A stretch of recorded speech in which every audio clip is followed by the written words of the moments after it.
Welcome to AGORACOM Talks, your weekly go-to source for the best small-cap headlines for over 65 million investors since 2007.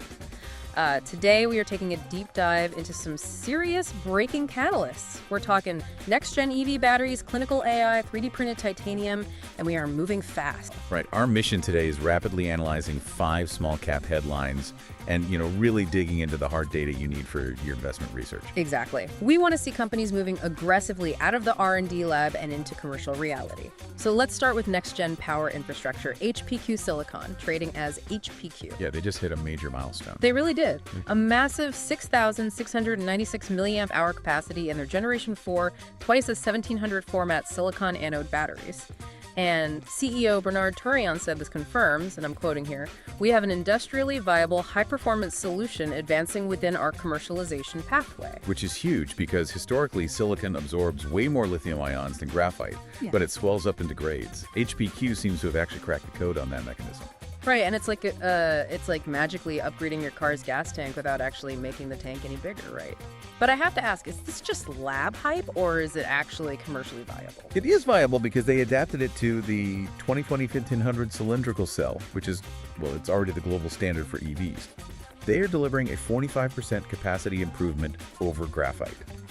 That puts HPQ in a really elite global tier for extending EV range. Wow, 45%. Okay, so shifting from physical power to clinical computing power, predictive AI, symbol PAI.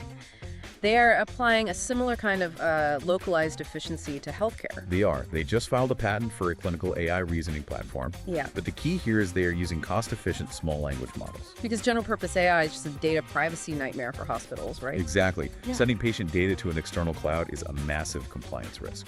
Yeah, and Dr. Vizla Abesuria noted that this platform provides structured, transparent clinical reasoning without adding to the cognitive workload. But by using small domain-specific models, it runs locally.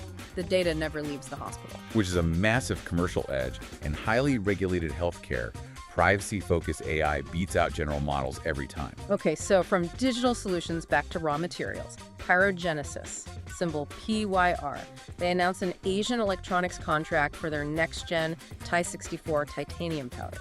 Right, and CEO Peter Pascale stated, "It is enabling the development of high-end, complex, and lightweight devices with enhanced performance and design flexibility." But look, I have to play devil's advocate here. Isn't this just a testing phase? I mean, where is the real tonnage? We've seen these R&D phases go on forever. It's a totally fair concern. Yeah. But you have to look at their leverage. PYR invented the plasma atomization process for this high-grade powder.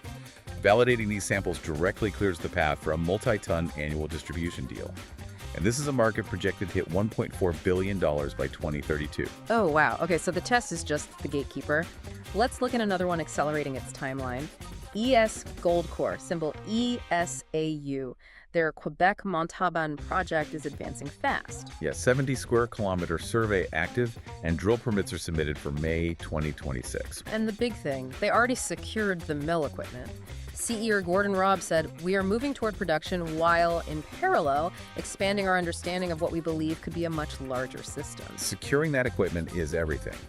ESAU is fully funded, which strips away a major risk factor typical for junior miners who usually explore first and then pray they can fund a mill later. Right. They're literally flipping the script. Yeah. Now, utilizing hard assets for global expansion, NuRAN Wireless, symbol NUR, they are raising up to 15 million Canadian dollars at $3.66 per unit to deploy 4G in Ivory Coast and 3G in Cameroon. Massive global infrastructure play. It is, but I did catch a red flag. What does the disclosed regulatory default actually mean for investors? Well, it's a restructuring of their factoring arrangement.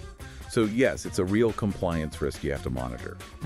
But you balance that against the massive recurring revenue potential of turning on cellular networks in largely untapped African markets. Okay, so it comes down to execution risk versus massive reward. And that's really what this deep dive is all about for your portfolio research. We are seeing real execution. Exactly, moving past bottlenecks. Right. So I want to leave you with a final thought to mull over. Out of everything we covered, battery density, clinical AI, titanium 3D printing, near-term gold, or African 4G, which sector is truly on the brink of the biggest global disruption?